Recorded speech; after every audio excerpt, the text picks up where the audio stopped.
A'udzubillahi minasyaitonirrajim. Bismillahirrahmanirrahim. Assalamualaikum warahmatullahi wabarakatuh. Alhamdulillahirabbil alamin wa bihi nasta'in ala umuri dunya waddin, wassalatu wassalamu ala nabiyyina Muhammadin wa ala alihi wa ashabihi ajmain. Ya Allah, qad dakhalna mudkhala sidqin wa akhrijna mukhraja sidqin wa ja'alna min ladunka sultanan nasira. Ja'ala qazaqal batil innal batila kana zahuqa.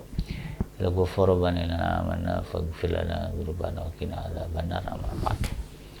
Alhamdulillah, segala puji adalah milik Allah. Kembali kita berjumpa di channel Edream TV dalam program Keluarga Muslim, di mana insyaallah kita akan belajar tentang bagaimana cara agar kita bisa mewujudkan cita-cita membangun rumah tangga yang sakinah, mawaddah dan warahmah.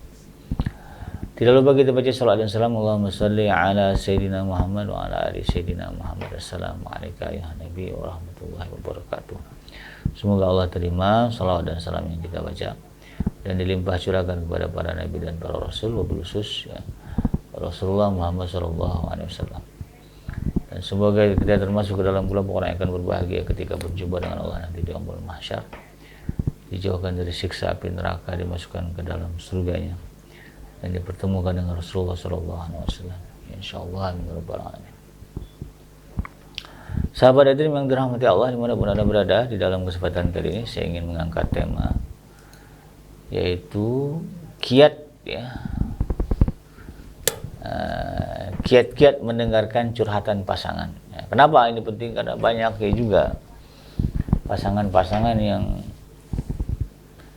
tidak punya waktu ya untuk mendengarkan curhatan, ya, curahan hati ya, dari pasangan masing-masing. Ya, penyebabnya banyak lah, mungkin tidak ada waktu atau juga mungkin percuma habis gaji kalau dengerin dia ngomong, ujung-ujungnya ribut. Nah, begitu. Ujung-ujungnya jadi berantem, jadi bertengkar, sayang disalah-salahin. Jadi ada yang menganggap bahwa momen mendengarkan curhatan pasangan itu momen yang tidak menyenangkan, bahkan menjadi beban ya. Maka prakteknya ya, akhirnya kemudian ketika sudah bertemu ya antara dia bersama dengan pasangan, bahkan di tempat tidur ya masing-masing.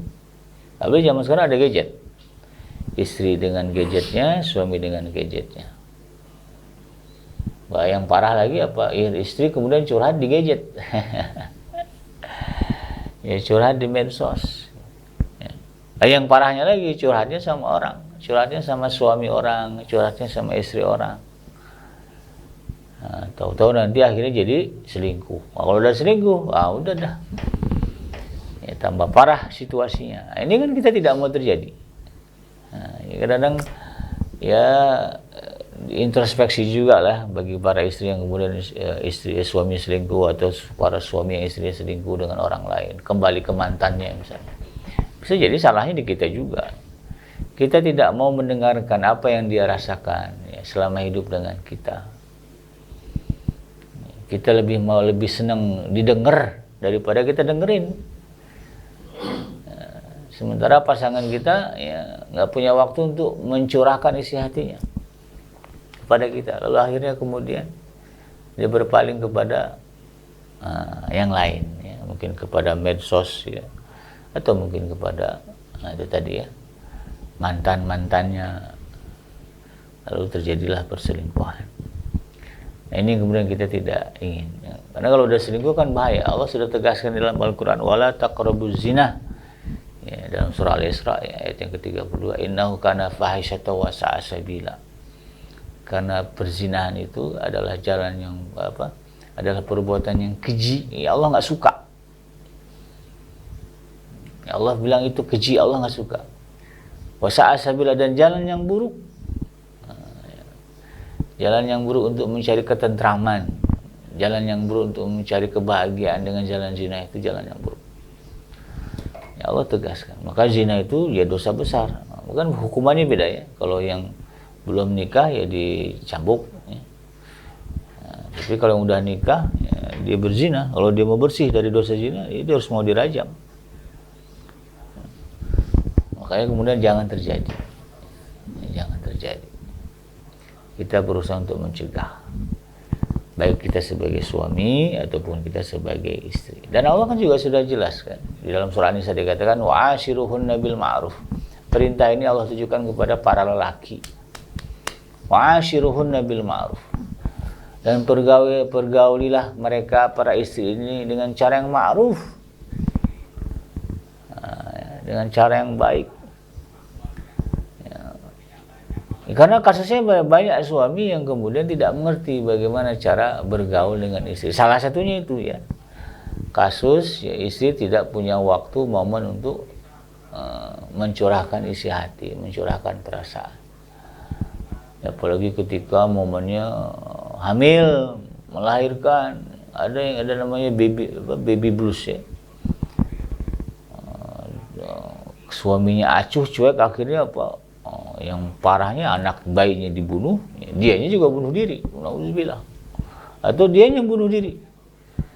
Wah, ini suami kayak gini ini dosa besar di hadapan Allah.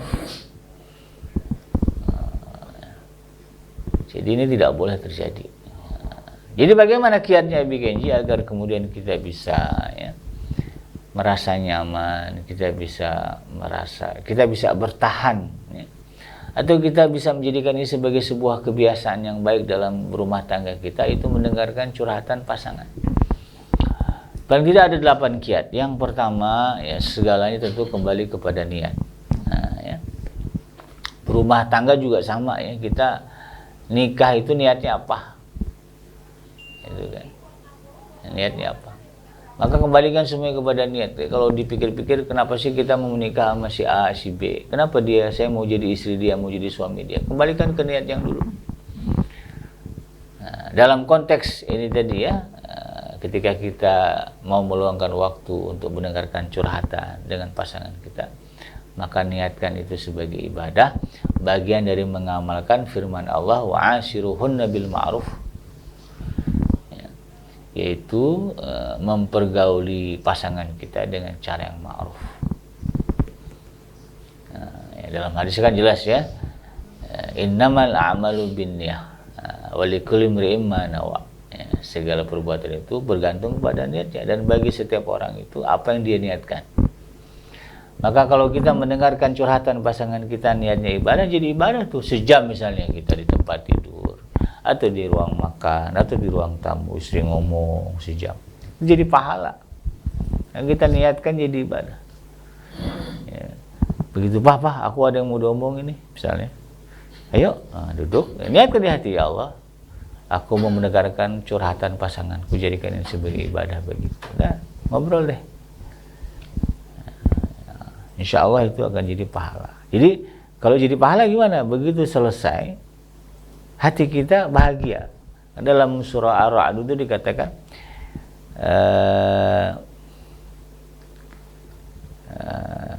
innal ladzina amanu wa amilus solihati tuba lahum wa husnu ma'ab. Sesungguhnya orang-orang yang beriman wa amilus solihat, dan dia mengerjakan perbuatan-perbuatan yang baik, ya termasuk tadi ya, mendengarkan curhatan pasangan. Tuba lahum, maka bagi mereka kebahagiaan. Begitu dia tuntas mengerjakan amal soleh, muncul rasa bahagia. Wa husnu ma'ab, dan dia akan mendapatkan tempat kembali yang baik. Jadi endingnya bukan berantem. Endingnya bukan merasa kecewa, sedih, sakit hati, tapi merasa bahagia. Istri bahagia karena suaminya mau mendengarkan, apalagi ada solusi. Suami merasa bahagia, kenapa? Karena ternyata ya, apa yang disangkakannya kepada istrinya ternyata tidak benar. Ya, jadi clear apa yang jadi kita punya penilaian yang benar. Akhirnya kan jadi bahagia. Ala kuliah nanti Allah akan berikan rasa bahagia kepada kita. Baik, ketika kita mendengarkan pasangan kita mencurahkan isi hati, kalau niatnya itu di ibadah. Yang kedua kiatnya adalah apa? Sediakanlah waktu khusus. Buat kesepakatan. Adinda atau kakanda, saya kalau suami dengan istri ya, dalam satu pekan kita harus ada waktu kita ngobrol bareng, we time ya. Terserah ya waktunya kapan, sepakati, mau tiap hari bagus ya, atau 2 hari sekali juga oke, 3 hari sekali juga nggak masalah, sepekan sekali ya begini bagus lah, nggak ada apa-apa ya. daripada nggak ada sama sekali. Mungkin di akhir pekan ya, suami udah berlepas dari beban kerjanya, nggak ada masalah. Ya, ngobrol, ya, duduk, ya. Ya, sehingga jangan dibiasakan multitasking ya, waktu kita dengerin news ya ngomonglah Dinda, Kanda ngetik sambil ngetik, nggak bisa. Itu sambil main HP, itu sambil baca, kamu ini lah saya Dinda abang baca buku atau baca Quran, jangan. Ya, betul-betul kita ngobrol. Ya, itu namanya meluangkan waktu khusus, sehingga kemudian pasangan merasa dihargai, istri merasa dihargai oleh suami, suami merasa dihargai oleh istri. Ya, sediakan waktu khusus buat kesepakatan ya. Dan konsisten ya, jangan anget-anget tai apa ya. Yo, sekarang dia habis dengerin Abi bikin ceramah, iya ayo, sebulan kemudian ngilang, nggak ada lagi kebiasaan. Ya, kita harus biasakan ya, istiqomah ya. Lalu yang ketiga kiatnya adalah apa? Mendengarkan tanpa menghakimi ya. Kita ini bukan hakim. Ya, jadi kita dengarkan saja. Abu mau ngomong apa? Ngomonglah, kita dengerin, kita cerna ya. Tanpa kemudian menghakimi, paling juga ujung-ujungnya minta duit. Nah, itu menghakimi namanya. Ujung-ujungnya minta dibelanjain apa, atau ujung-ujungnya nyalahin saya, itu menghakimi ya. Itu nggak boleh. Jadi clear di dalam kepala kita, tidak ada suuzon ya, atau buruk sangka ya. Kan Al-Quran sudah menegaskan ijtanibu katsiran minadh dzan fa inna ba'dadh dzanni ismun kan. Itu Allah perintahkan ya. Jauhilah kebanyakan dari prasangka, karena sebahagian dari prasangka itu adalah dosa. Kalau apa-apa udah kita mikirin, dia mau ujung-ujungnya gini, jelek-jelek semuanya, nah, itu dosa. Yang belum tentu juga begitu. Nah, jadi dengarkan tanpa menghakimi. Jadi ketika pasangan kita curhat, ya, kita udah diem aja, tahan diri. Jangan langsung kemudian mengkoreksi, mengkritik. Nggak begitu Adinda. Ya. Ini salah kan ya. Biarin dulu lah ya. Biarkan dia tuntas bicara apa adanya. Ya. Susah bikinnya diberhentinya, kalau udah ngomong dia mah nggak ada berhentinya. Buat kesepakatan Adinda, Kanda kasih waktu 5 menit. Supaya Kanda bisa tahu ya, inti pembicaraan Adinda apa. Nanti 5 menit ke Adinda, nanti Kanda akan kasih komen. Nah, buat kayak gitu ya. Jadi jangan main selak aja ya. Memang ada tipikal pasangan yang kalau ngomong nggak bisa berhenti. Itu ada ya. Nah, kita kasih kesepakatan. Jadi luangkan waktu khusus walaupun mungkin sebentar ya, setengah jam, 15 menit ya, luangkan. Nah, kemudian itu tadi ya, jangan menghakimi, jangan mengkritik dulu, jangan menyalahkan dulu. Dengarkan dulu sampai selesai, barulah kemudian beri tanggapan atau komentar dengan yang baik, cara yang baik juga ya. Jadi jangan pakai cara yang kasar lah ya. Iya kan kamu yang salah itu, udah tahu. Nah, udah kayak gitu bahasanya kasar.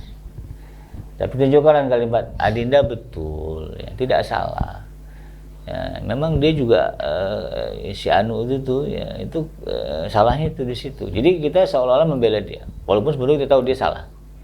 Tapi lain kali Adinda bagusnya jangan kayak gitu, mendingan kayak gini-gini aja. Nah, cara yang baik. Jadi istri juga nggak merasa tidak dibela, tidak merasa disalah, atau suami juga begitu. Nah, itu konteksnya apa? Nah, ini yang keempat, menunjukkan empati. Nah, jadi kalau dia cerita yang sedih-sedih, ya kita juga harus merasa ya, duka cita juga lah. Jangan seolah-olah kita senang dia sedih. Nah, itu dengki namanya. Nah, syukurin, nah, itu salah. Ya. Jadi tunjukkanlah empati. Maksudnya apa? Ya, kita coba memahami perasaan pasangan. Jadi jangan kemudian kita nggak ada emosi gitu ya, nggak ada respon. Maunya istri itu dibela misalnya, ya mungkin dia habis berantem sama kakaknya, ya, atau cekcok sama mertua kita, ya, sama ibu, cekcok sama ibu kita atau mertua kita, atau ada salah paham gitu kan.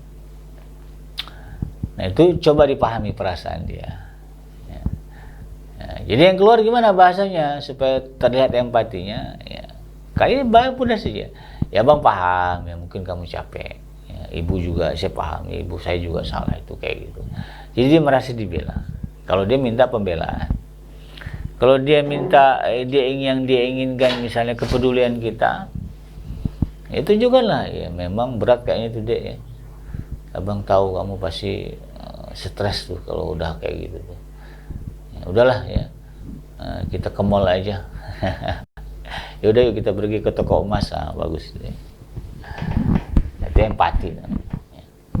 Yang kelima ya supaya kemudian sesi curhatnya ini menyenangkan, kemudian tidak berujung kepada pertengkaran, tidak menimbulkan dosa. Apa? Jaga adab. Jaga adab. Ya, karena memang di dalam Al-Quran itu ditekankan sekali. Ya. Jadi ada adab-adab berbicara. Ya. Dengan orang tua ada adabnya, suami kepada istri ada adabnya, yang muda kepada yang tua ada adabnya, yang tua kepada yang muda juga ada adabnya. Jadi ini dijaga, ya. Ikuti koridor ya kaedah-kaedah ya tata cara ya sopan santun, mana yang boleh mana yang nggak boleh sebagaimana yang diajarkan dalam Islam. Kata Tuhan tahan amarah ya misalnya dalam surah Ali Imran ya dikatakan wal kaziminal ghaidha wal afina aninas. Hendaklah yaitu mereka yang menahan amarah wal afina aninas dan memaafkan manusia. Ya, jadi hindari nada tinggi, hindari emosi. Ya. Kemudian jangan mencela, jangan menyela, ya, biarkan selesai dia bicara. Ya, nggak boleh orang lagi ngomong kita sela, biarkan dituntaskan dulu. Atau meremehkan. Ya, kalau meremehkan itu kita sombong namanya. Jadi jangan remehkan cerita pasangan. Apapun yang diceritain dengerin aja. Mungkin dia cuma sekedar cerita anak tetangga ya, yang bermain dengan anak kita, biarin aja. Ya, jangan bikin alah kayak gitu kita jadi omongin. Itu meremehkan. Ya. Jadi biarkan ya, dia bicara apa saja. Ya. Jadi kita dengarkan. Karena kalau kita remehkan kita melanggar adab. Ya, Rasulullah itu nggak suka meremehkan. Kalau dalam sirah nabawiyah kita lihat itu ya.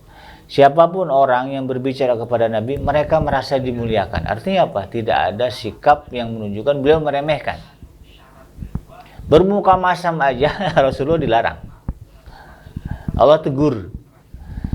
Ya, kita juga harus begitu. Ya, jangan menunjukkan muka masam. Jangan kemudian mengeluarkan kalimat-kalimat yang sifatnya meremehkan. Nanti kalau keluar kalimat itu, dia malas tuh. Mau mengulang sesi itu. Percuma, itu dianggap sepele, dianggap akhirnya nanti hubungan kita tidak sehat. Nah, ya. Kemudian yang keenam, jangan menunda-nunda. Ya. Misalnya, bang, nanti malam kita ngobrol sebentar boleh? Udah, jangan. Besok aja gimana? Besok aja gimana? Jangan. Ya. Ya, karena kalau udah ditunda-tunda, nanti dilupa. Ya. Parahnya lagi kalau sering-sering ditunda-tunda, ujung-ujungnya nggak jadi, nanti pasangan merasa dirinya dia tidak dianggap penting. Ada yang lebih penting lagi bagi pasangan kita, mungkin kerjaan dia, mungkin sosial medianya dia. Nah ini nanti akan menurunkan keharmonisan, kualitas keharmonisan rumah tangga. Nah, makanya kalau dalam Al-Quran kan tegas itu ya. Ibadah itu jangan ditunda-tunda. Kita kan dengan pasangan juga ibadah itu ya, mendengarkan curhat. Ya, kan dalam sholat misalnya, inna sholata kanat alal mu'minina kitaban mawquta. Sesungguhnya sholat itu adalah kewajiban bagi mukmin yang ada waktunya. Nah, jadi kerjakan pada waktunya, jangan ditunda-tunda. Sama dengan pasangan kita, kalau sudah ada temu janji, sudah dijadwalkan, sudah kesibukan apapun kemudian kita kalahkan. Ya, selagi nggak urusannya nyawa ya sama jabatan. Tapi kalau jabatan sekarang itulah kesibukan orang sekarang ya. Karena jabatan yang disandang akhirnya menguras waktu bersama dengan pasangan. Ini juga jadi nggak sehat. Nah, buat apa jabatan tinggi lalu kemudian rumah tangga berantakan? Nah, buat apa? Kemudian yang ketujuh, jadikanlah momen ini, momen curhat, mendengarkan curhat itu sebagai cara kita mengikatkan atau mempererat hubungan ya, supaya ada bonding yang kuat. Memang ya katakanlah niatkan di dalam hati kita, memang saya sayang sama dia. Kenapa saya nikah sama dia? Kan sayang sama dia. Maka bukti saya sayang sama dia itu ya saya mau mendengarkan apa yang dia omongin. Nah, niatkan begitu. Jadi momen itu adalah momen untuk mencurahkan rasa kasih sayang yang akan meningkatkan hubungan. Jadi kalau suami ditanya, coba renungkan. Kenapa saya dulu nikah sama dia? Karena sayang. Kenapa saya mau dinikahi dia? Karena saya sayang sama dia. Bangkitkan kenangan itu, lalu kemudian jadikan sebagai motivasi untuk kita mendengarkan omongan curhatan dia. Nah, dan yang terakhir, sisipkan dalam setiap obrolan kita kalimat doa. Doakan pasangan kita ya, sambil mendengarkan curhatan dia itu. Ya, sehingga apa? Ya, adalah di situ rahmat Allah turun kepada kita ketika kita sedang berbicara. Jadi sesi kita berbicara itu kita melibatkan Allah. Kita melibatkan Allah. Jadi turunlah rahmat Allah di dalam perbicaraan kita. Yang datang jadi bukan setan, tapi yang datang adalah rahmat dari Allah Subhanahu wa taala karena kita berdoa. Ya, baik doa di dalam hati atau keluarkan di dalam lisan. Ini misalnya istri ngomong curhat gini masalah ekonomi, ya, hati kita berdoa, ya Allah kasihan istri saya, mudahkanlah urusannya, berikanlah dia kelapangan di dalam urusannya, di dalam hati kita. Atau kita ucapkan, Adinda ya, abang sedih juga dengarnya itu, abang doain mudah-mudahan Allah Subhanahu wa taala menguatkan itu ya, kesabaran Adinda. Keluar kalimat itu. Jadi Allah kita libatkan di dalam sesi pembicaraan kita dalam bentuk kalimat doa. Atau Adinda yuk kita berdoa bersama kepada Allah. Selesai ngobrol lalu kemudian berdoa kepada Allah. Ya Allah, pakai bahasa kita, ya Allah hari ini aku mendengarkan curhatan istriku, suamiku. Ya, mudahkanlah urusannya begini-begini, kabulkanlah hajatnya misalnya. Bagus. Menjarang yang begini nih. Jarang yang gini. Nah, kita biasakanlah dari sekarang. Itulah kira-kira sahabat Dream ya, 8 kiat di dalam mendengarkan curhatan pasangan. Yang benar datangnya dari Allah, yang salah semata-mata lahir dari kealfaan dan kegelapan saya pribadi. Saya bikin pamit undur. Hasbiyallahu la ilaha illa huwa alaihi tawakkaltu wa huwa rabbul arsyil azim. Subhanaka Allahumma rabbana wa bihamdika asyhadu an la ilaha illa anta astaghfiruka wa atubu ilaik. Walhamdulillahirabbil alamin. Wassalamualaikum warahmatullahi wabarakatuh.